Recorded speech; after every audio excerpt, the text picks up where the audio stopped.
나는 배웠다.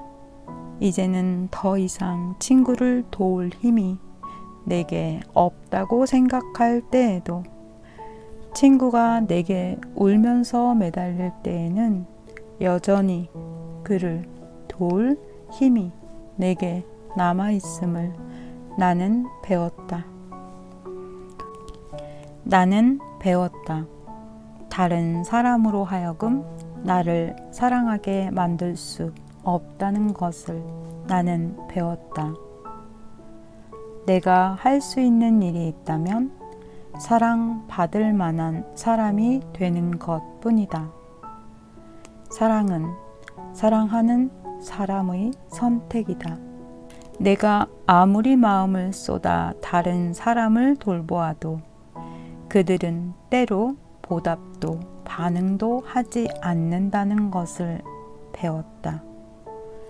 신뢰를 쌓는 데는 여러 해가 걸려도 무너지는 것은 순식간이라는 것을 배웠다. 인생은 무엇을 손에 쥐고 있는가에 달린 것이 아니라 믿을 만한 사람이 누구인가에 달려 있음을 나는 배웠다. 우리의 매력이라는 것은 15분을 넘지 못하고 그 다음은 무엇을 알고 있느냐가 문제임도 나는 배웠다. 나 자신의 최대치에 나를 비교해야 한다는 것을 나는 배웠다. 그리고 또 나는 배웠다. 인생은 무슨 사건이 일어났는가에 달린 것이 아니라 일어난 사건에 어떻게 대처하느냐에 달려 있다는 것을, 무엇을 아무리 얇게 베어낸다 해도 거기에는 언제나 양면이 있다는 것을 나는 배웠다. 나는 배웠다. 사랑하는 사람에게서는 언제나 사랑의 말을 남겨 놓아야 한다는 것을, 해야 할 일을 하면서도 그 결과에 대해서는 마음을 비우는 자들이 진정한 의미에서의 영웅임을 나는 배웠다. 사랑을 가슴속에 넘치게 담고 있으면서도 이를 나타낼 줄 모르는 사람들이 있음을 나는 배웠다. 나에게도 분노할 권리는 있으나 타인에 대해 뭘 인정하고 잔인하게 대할 권리는 없다는 것을 나는 배웠다. 우리가 아무리 멀리 떨어져 있어도 진정한 우정은 끊임없이 두터워진다는 것을 나는 배웠다. 그리고 사랑도 이와 같다는 것을, 내가 바라는 방식대로 나를 사랑하지 않는다고 해서 나의 모든 것을 다해 당신을 사랑하지 않아도 좋다는 것이 아님을 나는 배웠다. 또 나는 배웠다. 아무리 좋은 친구라고 해도 때때로 그들이 나를 아프게 하고, 그렇다고 하더라도 그들을 용서해야 한다는 것을, 그리고 타인으로부터 용서를 받는 것만으로는 충분하지 못하고 내가 내 자신을 때로 용서해야 한다는 것을 나는 배웠다. 나는 배웠다. 아무리 내 마음이 아프다고 하더라도 이 세상은 내 슬픔 때문에 운행을 중단하지 않는다는 것을 나는 배웠다. 환경이 영향을 미친다고 하더라도 내가 어떤 사람이 되는가 하는 것은 오로지 나 자신의 책임인 것을 나는 배웠다. 나는 배웠다. 우리 둘이 서로 다툰다고 해서 서로가 사랑하지 않는 게 아님을, 그리고 우리 둘이 서로 다투지 않는다고 해서 서로 사랑하는 게 아니라는 것도 나는 배웠다. 밖으로 드러나는 행위보다 인간 자신이 먼저임을 나는 배웠다. 두 사람이 한 가지 사물을 바라보면서도 보는 것은 완전히 다르다는 것도 나는 배웠다. 그리고 나는 또 배웠다. 앞과 뒤를 계산하지 않고 자신에게 정직한 사람이 결국은 우리가 살아가는 데서 앞선다는 것을, 내가 알지도 보지도 못한 사람에 의하여 내 인생의 진로가 변할 수 있다는 것을 나는 배웠다. 나는 배웠다. 이제는 더 이상 친구를 도울 힘이 내게 없다고 생각할 때에도, 친구가 내게 울면서 매달릴 때에는 여전히 그를 도울 힘이 내게 남아있음을 나는 배웠다. 글을 쓰는 일이 대화를 하는 것과 마찬가지로 내 마음의 아픔을 덜어준다는 것을 나는 배웠다.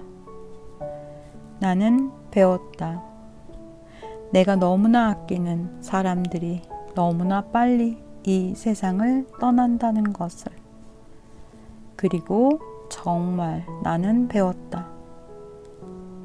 타인의 마음을 상하지 않게 한다는 것과 나의 믿는 바를 위해 내 입장을 분명히 한다는 것.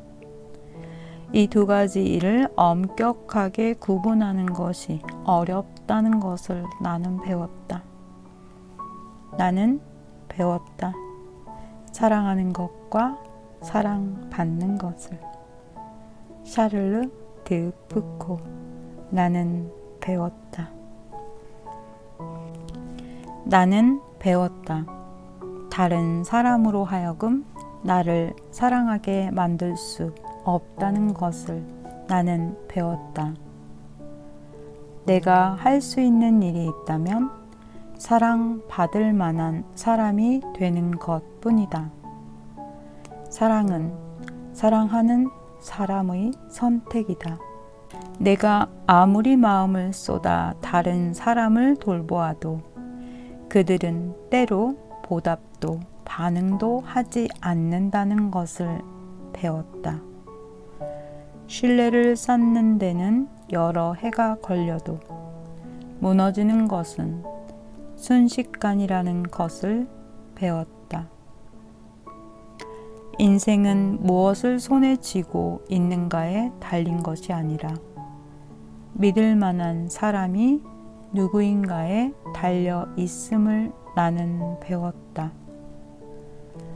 우리의 매력이라는 것은 15분을 넘지 못하고 그 다음은 무엇을 알고 있느냐가 문제임도 나는 배웠다. 나 자신의 최대치에 나를 비교해야 한다는 것을 나는 배웠다. 그리고 또 나는 배웠다. 인생은 무슨 사건이 일어났는가에 달린 것이 아니라 일어난 사건에 어떻게 대처하느냐에 달려 있다는 것을. 무엇을 아무리 얇게 베어낸다 해도 거기에는 언제나 양면이 있다는 것을 나는 배웠다. 나는 배웠다. 사랑하는 사람에게서는 언제나 사랑의 말을 남겨 놓아야 한다는 것을. 해야 할 일을 하면서도 그 결과에 대해서는 마음을 비우는 자들이 진정한 의미에서의 영웅임을 나는 배웠다. 사랑을 가슴속에 넘치게 담고 있으면서도 이를 나타낼 줄 모르는 사람들이 있음을 나는 배웠다. 나에게도 분노할 권리는 있으나 타인에 대해 뭘 인정하고 잔인하게 대할 권리는 없다는 것을 나는 배웠다. 우리가 아무리 멀리 떨어져 있어도 진정한 우정은 끊임없이 두터워진다는 것을 나는 배웠다. 그리고 사랑도 이와 같다는 것을, 내가 바라는 방식대로 나를 사랑하지 않는다고 해서 나의 모든 것을 다해 당신을 사랑하지 않아도 좋다는 것이 아님을 나는 배웠다. 또 나는 배웠다. 아무리 좋은 친구라고 해도 때때로 그들이 나를 아프게 하고, 그렇다고 하더라도 그들을 용서해야 한다는 것을, 그리고 타인으로부터 용서를 받는 것만으로는 충분하지 못하고 내가 내 자신을 때로 용서해야 한다는 것을 나는 배웠다. 나는 배웠다. 아무리 내 마음이 아프다고 하더라도 이 세상은 내 슬픔 때문에 운행을 중단하지 않는다는 것을 나는 배웠다. 환경이 영향을 미친다고 하더라도 내가 어떤 사람이 되는가 하는 것은 오로지 나 자신의 책임인 것을, 서로 사랑하는 게 아니라는 것도 나는 배웠다. 밖으로 드러나는 행위보다 인간 자신이 먼저임을 나는 배웠다. 두 사람이 한 가지 사물을 바라보면서도 보는 것은 완전히 다르다는 것도 나는 배웠다. 그리고 나는 또 배웠다. 앞과 뒤를 계산하지 않고 자신에게 정직한 사람이 결국은 우리가 살아가는 데서 앞선다는 것을, 내가 알지도 보지도 못한 사람에 의하여 내 인생의 진로가 변할 수 있다는 것을 나는 배웠다. 나는 배웠다. 이제는 더 이상 친구를 도울 힘이 내게 없다고 생각할 때에도, 친구가 내게 울면서 매달릴 때에는 여전히 그를 도울 힘이 내게 남아있음을 나는 배웠다. 글을 쓰는 일이 대화를 하는 것과 마찬가지로 내 마음의 아픔을 덜어준다는 것을 나는 배웠다. 나는 배웠다. 내가 너무나 아끼는 사람들이 너무나 빨리 이 세상을 떠난다는 것을, 그리고 정말 나는 배웠다. 타인의 마음을 상하지 않게 한다는 것과 나의 믿는 바를 위해 내 입장을 분명히 한다는 것, 이 두 가지 일을 엄격하게 구분하는 것이 어렵다는 것을 나는 배웠다. 나는 배웠다. 사랑하는 것과 사랑받는 것을. 샤를르 드 푸코. 나는 배웠다. 우리는 세계라는 이름의 극장에서 각자 맡은 배역에 따라 살아간다. 누군가의 자녀, 형제 혹은 부모로 말이다. 대학생, 전업주부, 회사원, 자영업자, 예술가라는 직업도 각자의 배역이다. 내면의 인격 역시 우리가 어떤 무대에서 어떤 배역을 맡았는가를 드러내는 요소다. 이 극장에서 받은 배역은 타자와 맺은 관계에서 비롯된다. 이렇듯 인간은 저마다 페르소나라는 가면을 쓰고 극장에 기투돼 살아간다. 우리가 늙어서 죽음에 이를 때 이 세계에서의 배역은 끝이 난다. 죽음이라는 막이 내리면 무대에서 퇴장하는 것이다. 배역에 머물러 있는 한 진정으로 자유로울 수 없다. 우리의 삶의 방식이 배역에 속박돼 있기 때문이다. 게다가 배역을 우리 스스로 결정하지도 못한다. 여기서 배역은 철저히 상호 존재적인 관계 안에서 타인의 눈에 비춰진 대상화된 자기일 뿐이다. 그러나 기이하게도 인간은 항상 배역 이상의 존재였다. 세계가 우리에게 정해준 배역대로만 인생이 흘러가지 않는다는 뜻이다. 우리는 다양한 욕망과 자유의지를 가진 존재다. 때문에 어느 날 갑자기 배역을 반납하고 스스로 무대에서 내려올 수도 있다. 한 인간의 위대함은 어디에서 비롯된 것일까? 세계라는 이름의 극장에서 주어진 배역에 충실한 것만으로는 모자란다.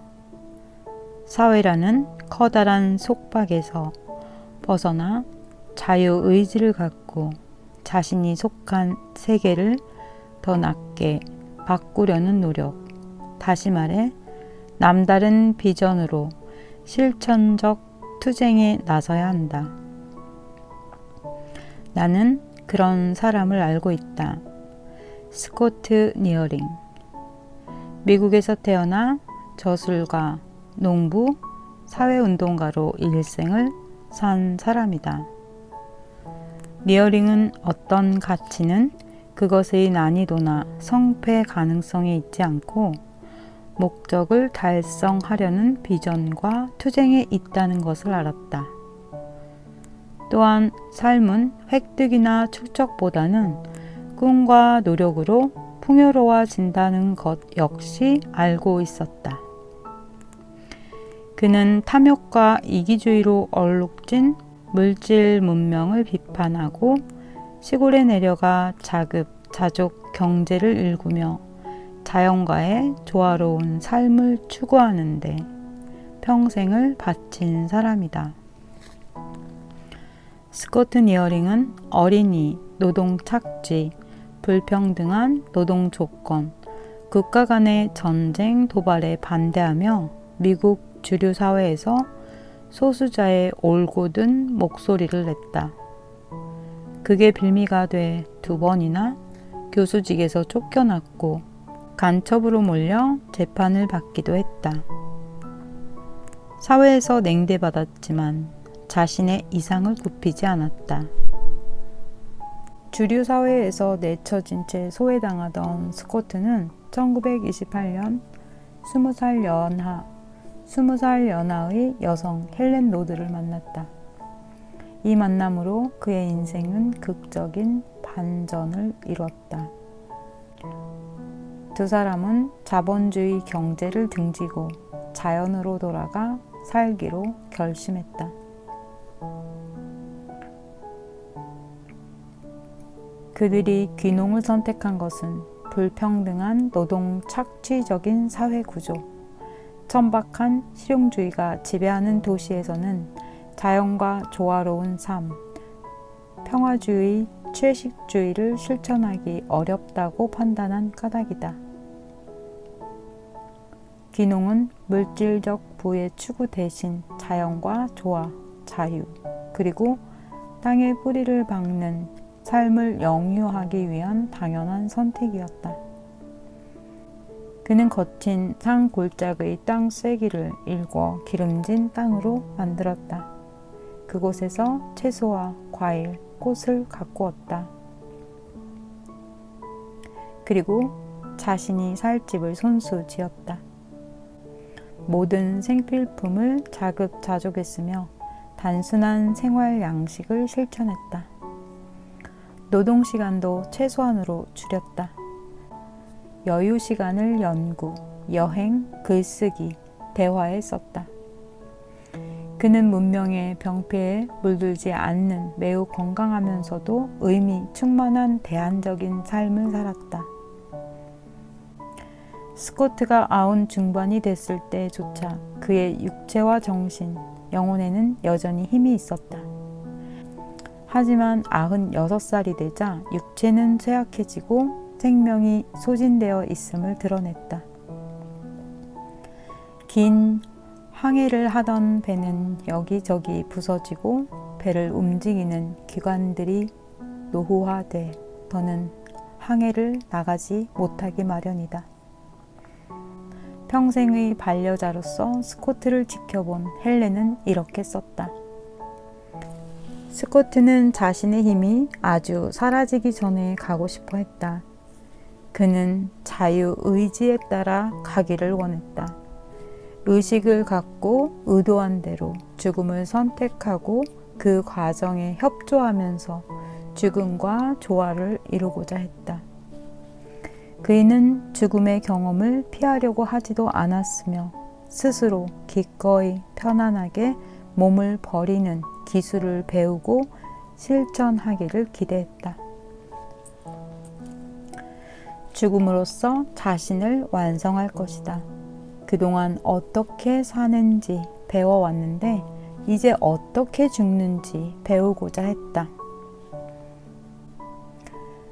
마지막 죽을 병이 오면 나는 죽음의 과정을 다음과 같이 자연스럽게 이루어지기 바란다.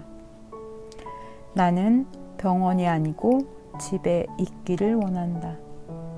나는 어떤 의사도 곁에 없기를 바란다.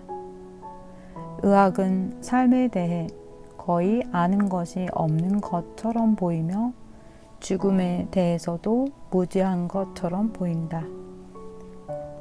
그럴 수 있다면 나는 죽음이 가까이 왔을 무렵에 지붕이 없는 열린 곳에 있기를 바란다. 나는 단식을 하다 죽고 싶다. 그러므로 죽음이 다가오면 나는 음식을 끊고 할 수 있으면 마찬가지로 마시는 것도 끊기를 바란다. 나는 죽음의 과정을 예민하게 느끼고 싶다. 그러므로 어떤 진정제, 진통제, 마취제도 필요 없다. 나는 되도록 빠르고 나는 조용하게 가고 싶다. 따라서 주사, 심장 충격, 강제 급식, 산소 주입 또는 수혈을 바라지는 않는다. 회한에 젖거나 슬픔에 잠길 필요는 없다. 오히려 자리를 함께 할지 모르는 사람들이 마음과 행동의 조용함, 위엄, 이해, 기쁨과 평화로움을 갖춰 죽음의 경험을 나누기 바란다. 죽음은 광대한 경험의 영역이다. 나는 힘이 닿는 한 열심히 충만하게 살아왔으므로 기쁘고 희망에 차서 간다. 죽음은 옮겨감이거나 깨어남이다. 모든 삶의 다른 국면에서처럼 어느 경우든 환영해야 한다. 장례 절차와 부수적인 일들, 법이 요구하지 않는 한 어떤 장의업자나 그 밖의 직업으로 시체를 다루는 사람의 조언을 받거나 불러들여서는 안 되며 어떤 식으로든 이들이 내 몸을 처리하는 데 관여해서는 안 된다. 내가 죽은 뒤 되도록 빨리 내 친구들이 내 몸에 작업복을 입혀 침낭 속에 넣은 다음 스프루스 나무나 소나무 판자로 만든 보통의 나무 상자에 뉘기를 바란다. 상자 안이나 위에 어떤 장식도 치장도 해서는 안 된다. 그렇게 옷을 입힌 몸은 내가 요금을 내고 회원이 된 매인주 5번의 화장터로 보내어 조용히 화장되기 바란다. 어떤 장례식도 열려서는 안 된다. 어떤 상황에서든 죽음과 죄의 처분 사이에 언제 어떤 식으로든 설교나 목사 그 밖에 직업, 종교인이 주관해서는 안 된다. 화장이 끝난 뒤 되도록 빨리 나의 아내 헬렌 리어링이 만약 헬렌이 나보다 먼저 가거나 그렇게 할 수 없을 때는 누군가 다른 친구가 죄를 거두어 영혼만을 바라보는 우리 땅의 나무 아래 뿌려주기 바란다. 나는 맑은 의식으로 이 모든 요청을 하는 바이며 이러한 요청들이 내 뒤에 계속 살아가는 가장 가까운 사람들에게 존중되기 바란다. 스코트는 100세 생일 한 달 전인 지인과 테이블에 앉아 있을 때 이렇게 말했다. 나는 더 이상 먹지 않으려고 합니다. 그 뒤로 그는 딱딱한 음식을 먹지 않았다. 곡기를 자발적으로 끊은 뒤 사과, 오렌지, 바나나, 포도같이 삼킬 수 있는 것을 주스로 만들어 마셨을 뿐이다. 얼마 뒤엔 그것마저 거부했다. 그는 일체의 생명 연장에 필요한 음식 섭취를 마다하고 물만 조금씩 마셨다. 스코트는 정신이 맑은 상태로 죽음을 맞는다. 몸에서 수분이 빠져나가면서 나날이 그의 몸은 수척해졌다. 1983년 8월 24일 아침, 그는 자신의 침상에서 평온하고 조용하게 삶을 마감했다. 스코트는 훌륭한 일생을 살았으며 훌륭한 죽음을 맞이했다. 그는 순간 최선을 다해 살았으며 평온하게 죽었다. 그가 바라던 대로 집에서 약물이나 의사 없이 병원에서처럼 제한받지 않고 내가 자리를 함께한 가운데 갔다. 그가 잘 해온 것에 기쁜 느낌을 느꼈다. 다빈치는 잘 보낸 하루가 행복한 잠을 가져오듯이 잘 보낸 삶은 행복한 죽음을 가져온다고 말했다. 나무처럼 높이 걸어라. 산처럼 강하게 살아라. 봄바람처럼 부드러워라. 내 심장에 여름날의 온기를 간직해라. 그러면 위대한 혼이 언제나 너와 함께 있으리라. 쓸데없는 천마디 말을 하는 것보다 들어서 안온해지는 한마디 말이 낫다. 쓸데없는 천마디 식구를 외우는 것보다 들어서 안온해지는 한마디의 식구가 낫다. 쓸데없는 100개의 시를 말하는 것보다 들어서 안온해지는 한마디 진리의 말씀이 낫다. 전쟁에서 100만이나 되는 대군을 이기는 것보다 하나의 자신을 이기는 자야말로 참으로 전쟁에서 승리한 자이다. 자신을 다스리고 언제나 자제하며 사는 자, 자신을 이기는 자가 다른 사람을 이기는 자보다 낫다. 천신도 건달바도 악마도 하느님도 그와 같은 존재의 승리를 패배로 바꿀 수는 없다. 1000가지, 갖가지, 100년이나 다달이 제사를 지내는 것보다 잠시라도 한 분의 수행자에게 공양하면 그 한 번 공양이 100년 제사보다 낫다. 숲속에서 100년이나 살면서 화신을 섬기는 것보다 잠시라도 한 분의 수행자에게 공양한다면 그 한 번 공양이 100년 제사보다 낫다. 세상에서 1년 내내 복짓기를 위해 제사 지내며 어떠한 공무를 바치고 헌공하든지 그 모든 것은 4분의 1도 못 미치니 그 모든 것은 4분의 1에도 미치지 못하니 올바로 걷는 남에게 예경하는 것이 낫다. 예경하는 습관이 있고 항상 장로를 존경하는 자에게 4가지 사실이 개선되니 수명과 용모와 안락과 기력이다. 계행을 어기고 삼매가 없이 100년을 사는 것보다 계행을 지키고 선정에 들어 하루를 사는 것이 낫다. 지혜가 없고 삼매 없이 100년을 사는 것보다 지혜를 갖추고 선정에 들어 하루를 사는 것이 낫다. 게으르고 정진 없이 100년을 사는 것보다 정진하고 견고하게 노력하며 하루를 사는 것이 낫다. 생겨나고 사라지는 것을 보지 못하고 100년을 사는 것보다 생겨나고 사라지는 것을 보면서 하루를 사는 것이 낫다. 불사의 진리를 보지 못하고 100년을 사는 것보다 불사의 진리를 보면서 하루를 사는 것이 낫다. 최상의 원리를 보지 못하고 100년을 사는 것보다 최상의 원리를 보면서 하루를 사는 것이 낫다. 나는 배웠다.